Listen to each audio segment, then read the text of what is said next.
안녕하세요. 20대 후반의 여성입니다.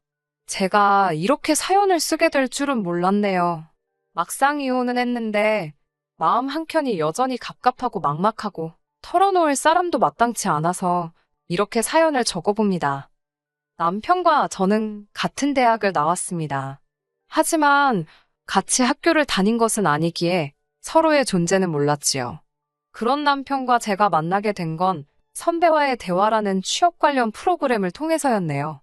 취업을 준비하는 학생들을 상대로 학교에서 졸업생들 중 괜찮은 회사에 다니는 몇몇 선배들을 초빙해 이런저런 질문도 받고 조언도 해주는 간담회 같은 행사였는데 저는 취업 준비생으로 남편은 선배로서 참석했던 것이 인연이 되었습니다. 당시 저는 모 은행에 입사하기를 간절히 바라고 있었는데 남편은 자기와 가장 친한 친구가 그 은행에 다닌다며 다리를 놔주겠다 했어요. 그 이후로 남편과 연락을 주고받으며 지내게 되었습니다.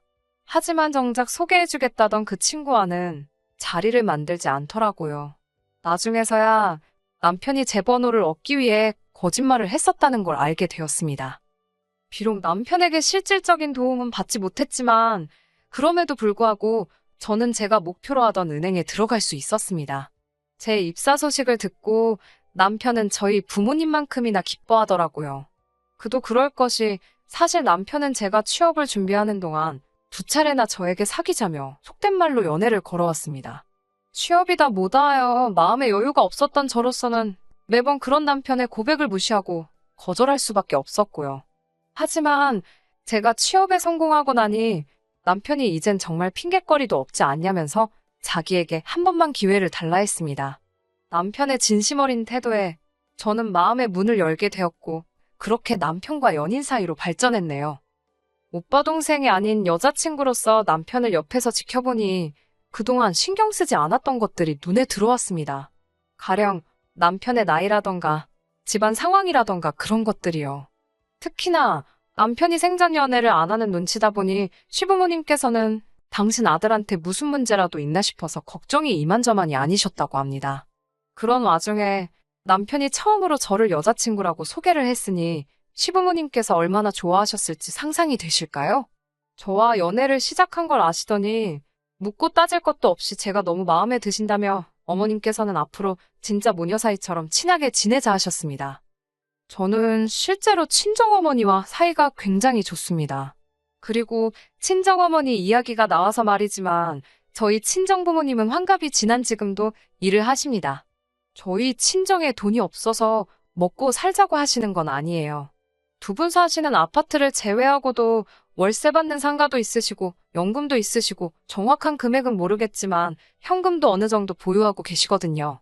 그럼에도 불구하고 쉬지 못하시는 건 사람 앞날이라는 게 어찌 될지 모른다며 행여나 자식에게 짐되기 싫어서랍니다.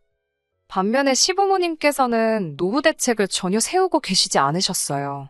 지금 사시는 집도 자가가 아니라 보증금 5천만 원짜리 전세였고 그 보증금을 제외하면 다른 재산은 일절 없다고 들었네요. 당장 먹고 사는 건 시아버지께서 인근 건물 주차장에서 주차관리로 일하시면서 받는 몇십만 원이 전부라고 했습니다. 그나마도 당신 허리도 안 좋고 여기저기 안 좋다며 매일은 못하시고 일주일에 두세 번 정도만 나가고 계셨고요. 자식들 키우느라 재산을 못 모으신 건 절대로 아닙니다. 남편이 말하길 대학교 등록금만 하더라도 장학금과 자기가 아르바이트로 번 돈을 모아 충당했다고 했거든요. 게다가 아버님은 젊은 시절부터 그렇게 주변 분들을 잘 믿으셨다고 들었습니다. 그래서 누가 사업하는데 투자하라 하면 빌려주고 떼이기가 일쑤였다네요. 못 받은 돈만 합쳐도 집 한 채는 거뜬히 살 거라는 남편의 자조적인 농담에 웃을 수도 없고 울을 수도 없었지요. 뿐만 아니라 남편이 고등학교에 들어가고 얼마 되지 않았을 때는 보증까지 서셨답니다.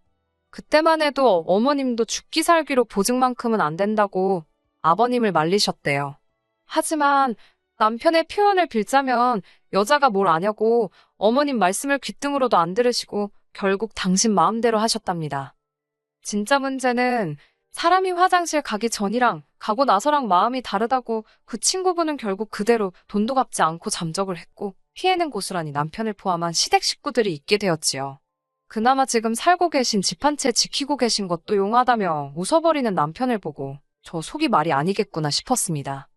그럼에도 불구하고 남편과 결혼을 했던 건 솔직히 몰랐습니다. 남편이 고의적으로 저를 속였다고 생각하고 싶지는 않습니다만 결혼 전에는 이렇게 시댁의 속사정을 속속들이 알 수가 없었습니다. 남편을 포함한 그 누구도 말해주지 않았으니까요. 결혼 후 시부모님을 직접 겪어보기 시작하면서 뭔가 이상하다는 낌새를 차린 제가 남편을 추궁하게 되었고 그때 비로소 앞서 언급한 사연들을 듣게 되었습니다. 처음엔 속아서 결혼했다 싶었고 너무 억울해서 남편에게 따지고 들었어요. 하지만 남편은 자기가 숨긴 사실은 없답니다. 다만 자세히 말하지 않았을 뿐이라고요. 실제로 남편이 저에게 말하기를 시부모님께서는 자가에 거주하고 계시고 아버님은 현역으로 일하고 계신다였습니다. 엄밀히 말하자면 남편 말대로 거짓말은 안 했던 거지요. 다만 충분히 설명하지 않았을 뿐. 하지만 그 모든 사실을 알게 되었을 땐 이미 혼인신고까지 마친 상황이었기 때문에 운명이라고 생각하고 받아들이려 했습니다.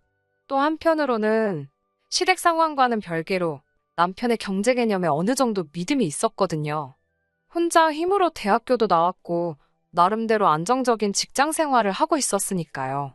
적어도 남편과 저 둘이 사는 데는 아무런 지장이 없으리라 믿었습니다. 시부모님을 모시고 살 것도 아니었으니까요. 어머님께서는 돈만 생겼다 하면 당신 먹고 노는데 쓰시느라 바쁘셨습니다. 아껴봤자 아무 소용없다면서 당신 돈 당신이 쓰는데 누가 뭐라 하네요. 밥에 반찬이라곤 김치 하나만 달랑 놓고 드실지언정 산악회며 수영이며 안 하시는 취미 활동이 없으셨어요. 어떻게든 생활을 이어나가시는 거 보면 신기할 지경이었지요. 솔직히 어머님의 생활 방식이 어떻건 간에 제가 감나라배나라 할 건 아니라는 거 저도 잘 압니다. 여기에 이렇게 어머님 아버님에 대해 쓴다는 것도 부적절한 일이라는 것도 잘 알고요. 그럼에도 불구하고 제가 이렇게 하소연을 하게 된 건 어머님의 무리한 요구 때문입니다. 막말로 어머님이 싼동을 저더러 치우라 하시네요. 가족끼리 돕고 사는 거 좋습니다. 살다 보면 이런 날도 있고 저런 날도 있고 사는 게 마음대로 안 된다는 거 저도 잘 압니다. 하지만 쓰는 사람 따로 있고 버는 사람 따로 있나요? 저는 어려서부터 절약이 습관처럼 몸에 배어 있어요. 제 입으로 말하기 그렇지만 제 또래 여자들과 비교하자면 저는 비교적 돈을 잘 버는 편에 속합니다. 남편보다 연봉도 높고요. 그럼에도 불구하고 저는 아끼고 삽니다. 먹고 싶은 거 다 먹지 않고 입고 싶은 거 다 입지 않고요. 솔직히 사람 일이라는 게 당장 내일 무슨 일이 생길지 아무도 모르잖아요. 그렇기에 저축은 제 나름대로의 대비책이라고 할 수 있겠습니다. 하지만 어머님께선 그런 저를 바보천치 취급을 하셨습니다. 한번 살다가는 인생인데 왜 그렇게 심심하게 사냐고요. 돈돈돈 하고 살다가 써보지도 못하고 죽는다며 농담을 가장한 악담을 하시기도 일쑤였습니다. 그럴 때마다 속에서 천불이 났지만 어머님하고 싸워봤자 기센 며느리 소리나 듣지 저한테 득들 게 없더라고요. 그럴 땐 속으로 나중에 두고 보자고 이만 갈았네요. 그리고 솔직히 어머님이 어떻게 저를 생각하시든 크게 개의치 않았습니다. 애시당초 어머님한테 예쁜 며느리 소리 듣자고 하는 일도 아니었으니까요. 그러다 정말 상상하지도 못한 곳에서 일이 터졌습니다. 도대체 어머님은 무슨 생각으로 그러셨던 걸까요? 남편에게는 위로 2살 많은 누나가 있어요. 유치원에서 보조교사로 일하고 있는 신우의 성격은 대체로 순하고 조용조용합니다. 흔히 신우랑 올케랑 절대로 친해질 수 없다고들 하지만 저희는 달랐습니다. 친구처럼 친한 건 아니었어도 웃는 얼굴로 만날 수 있는 사이였지요. 남편 없이 둘이 만나서 커피 한 잔 정도는 할 수 있을 만큼이요. 그런 신우는 어머님께 참 순종적이었습니다. 어머님이 뭔가 필요하다, 갖고 싶다 하시면 신우가 어떻게든 해드리는 것도 같았고 솔직히 말해서 가끔은 안쓰럽다 싶을 정도로 시부모님께 잘해드리더군요. 그런 신우를 보면서 저도 솔직히 내심 안심했던 부분도 있었습니다. 이렇게 말해도 될지 모르겠지만 시부모님이 훗날 노후의 곤란을 겪게 되셔도 저희 부부가 오롯이 뒤집어 쓰는 일은 없겠구나. 그런 생각을 했었네요. 하지만 제가 한 가지 몰랐던 사실이 있었습니다. 남편도 몰랐던 눈치더군요. 그건 바로 신우가 자기 월급을 전부 시어머니께 맡기고 있었다는 거예요. 그걸 알게 된 건 몇 달 전 신우가 결혼 이야기를 꺼내면서였지요. 저를 포함해 그 누구도 신우에게 애인이 있다는 사실을 몰랐기에 신우가 결혼한다고 했을 땐 다들 깜짝 놀랐습니다. 하지만 어머님의 반응은 조금 달랐지요. 좋아하신다기보단 굉장히 당황하신 눈치였습니다. 그 이유를 알게 되기까지는 오랜 시간이 걸리지 않았습니다. 신우가 결혼 이야기를 꺼냈던 건 혼전 임신을 했기 때문이었어요. 애인과는 이미 결혼 이야기가 오가는 중에 신우가 임신을 했기 때문에 임신 자체가 크게 문제가 되지도 않는 것 같았고요. 신우 말이 남자 쪽에서 신부 배불러 오기 전에 식을 올려야 하지 않겠냐며 서두르자 했답니다. 신우도 마음이 초조했겠지요. 그래서 시어머니께 자기 통장 좀 보여달라고 했던 거고요. 이후로 자세한 내막까지는 제가 그 자리에 있지 않았기 때문에 모르지만 신우에게 전해 듣기로는 어머님이 신우 돈을 다 날리셨더랍니다. 딸 재산 불려준다고 주식을 하시거나 어디다 투자를 하신 것도 아니고 말 그대로 당신 놀고 먹는데 다 쓰셨더래요. 그러면서 어머님께서 신우에게 하신 말씀이 네가 엄마를 두고 이렇게 빨리 결혼한다 들 줄 몰랐다. 먹고 사는 게 힘드니 별 수 있냐. 일단 있는 돈부터 써야 하지 않겠냐. 신우 입장에서는 하늘이 노랗고 복장이 터질 만한 소리였지요. 그 이야기를 전하며 울먹이는 신우를 보고 있으니 마음이 너무 안 좋았습니다. 그간 도대체 무슨 수로 저렇게 먹고 노시나 했더니 그게 당신 딸 갉아먹고 계신 걸 줄이야. 누가 감히 상상이나 했겠어요? 아버님도 노발대발하시면서 저희 앞이라는 사실도 잊으셨는지 어머님더러 옆편네가 노망이 났다고 가져다 쓸 돈이 없어서 딸 돈을 훔쳐다 썼냐며 온갖 욕을 퍼부으시더군요. 신우는 아무 말도 못하고 닭똥 같은 눈물만 흘리고 이를 어쩌면 좋냐면서요. 남편이 매형될 사람한테 솔직히 말해보는 게 어떻겠냐고 물으니 신우가 펄쩍 뛰었습니다. 남자 쪽에서 가뜩이나 가진 거 없는 친정이라고 자길 탐탁치 않아 하는데 어떻게 그런 소리를 하냐면서요. 며느리지만 제3자이기도 했던 제 입장에선 뭐라 할 말이 없었습니다. 남편에게 아버님이 과거에 얼마나 많은 실수를 하셨는지 다 들었지만 제가 이 집에 시집오고 나서는 솔직히 아버님은 크게 저희에게 피해준 건 없으세요. 저희도 아버님께 크게 도움드린 것도 없지만 그래도 이따금씩 저희가 용돈 얼마라도 드리면 굉장히 좋아하시고 잘 쓰겠다 하셨거든요. 먼저 얼마를 달라, 저걸 해달라 그런 요구는 안 하셨고요. 문제는 어머님이셨어요. 솔직히 하나도 불쌍하지 않았습니다. 어쩜 그렇게 생각이 없으셨을까 생각하면 한숨만 나오고 황당할 뿐이었습니다. 그런데 그 불똥이 저희한테 튈 거라곤 상상치도 못했네요. 한 일주일쯤 지났을 때였을까요. 시부모님의 호출로 온 가족이 다시 모이게 되었습니다. 어머님께서는 말도 안 되는 말씀을 하시더라고요. 저희더러 신우 결혼 비용을 대라셨습니다. 저는 저희 어머님이 그렇게 경우도 없으시고 억지 쓰기를 좋아하시는 분인지 그때 알았네요. 사람이 궁지에 몰리면 되는 게 없다더니 정말 제정신으로 말씀하시는 건가 싶더라고요. 어머님께 어머님이 다 탕진하신 신우 재산을 왜 저희더러 메꾸라는 거냐고 따지고 들었습니다. 이번만큼은 저도 제 목소리를 내야지 안 내면 큰일 나겠더군요. 남편도 어이없다는 듯 어머님께 그렇게는 못한다고 목에 핏대를 세우더라고요. 저희 결혼할 때 집 하는데 보태주신다고 그러셔서 그것만 믿고 집구했다가 잔금 못 치를 뻔한 거 저희 친정에서 도와주신 거 모르시냐고. 그거 지금 갚느라 저희도 여유 하나도 없다고 말 그대로 제가 다다다 쏟아냈습니다. 그리고 저희도 이제 슬슬 아이 갖고 자리 잡아야 하지 않겠냐고 저희는 못 도와드린다고 딱 잘라서 말했지요. 그러자 신우는 또 말없이 옆에서 흐느껴 울기만 하고 어머님은 저더러 독하다고 찔러도 피 한 방울 안 나올 거라면서 너 잘났다고 아이고 소리만 연발하시더군요. 이때만 해도 저는 남편도 저랑 같은 생각일 거라 믿었습니다. 옆에서 남편이 같이 화를 내는 걸 보고는 그래도 이 사람은 제정신이구나. 다행이다 싶었습니다. 그리고 그날 밤 남편이 저더러 술 한잔 하자면서 편의점에서 소주하고 맥주를 사오더군요. 본인도 이 상황이 얼마나 답답하겠나 싶어 그러자 했지요.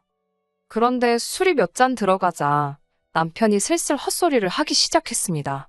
남편이 저더러 자기 누나가 몇 살인지 아냐면서 이미 노산이랍니다. 그렇지만 너는 젊잖아라면서 우리는 앞으로 기회가 있다며 혀꼬부라진 소리를 하더라고요. 이게 뭔 소린가, 무슨 기회가 있다는 건가? 마음 한켠에서 스멀스멀 안 좋은 예감이 들더라고요. 괜히 더 앉아있다가 서로 감정이나 상하겠다 싶어서 그만 마시고 들어가서 자라니까 자기 안 취했답니다. 그러면서 이번 한 번만 좀 도와달래대요. 뭘 도와주냐고, 먹고 죽을래도 나도 돈이 없어 죽겠다고 소리를 빽 질렀습니다. 그러자 남편이 그러면 장인어른한테 손 좀 벌리면 안 되냐입니다. 저더러 너네 집 돈 많지 않냐면서 제발 가서 좀 빌려보랍니다. 미친 거 아니냐고 정신 차리라고 남편한테 소리를 지르니까 자기도 답답해서 그런답니다. 그러면서 계속 한다는 말이 유치원 보조교사에서 벌면 얼마나 버는지 저더러 아냐면서 하지만 너는 달라. 넌 능력 있는 여자야. 라며 아부 아닌 아부를 시전하더군요. 저는 됐다고 그딴 소리 하지도 말라고 했습니다. 그러자 남편이 작전을 바꾼 건지 악을 쓰면서 넌 우리 누나가 불쌍하지도 않냐? 우리 누나가 너한테 뭐 신우짓을 하길 했냐? 뭘 했냐? 그러면서 싸우자고 들더라고요. 제가 언제 신우가 저한테 못되게 해서 돈 못 해준댔나요? 사고 친 사람이 수습을 해야지. 그걸 왜 나한테 난리냐고 저도 지지 않고 붙었습니다. 여차하면 경찰 부른다. 저 자식이 나한테 손찌검이라도 하면 나도 가만 안 있는다. 아주 각오를 하고 맞불을 놨네요. 그리고는 한 이틀이나 지났을까 남편이랑 말 한마디 안 하고 냉전 상태로 있는데 이번에는 또 어머님이 전화를 해오셨습니다.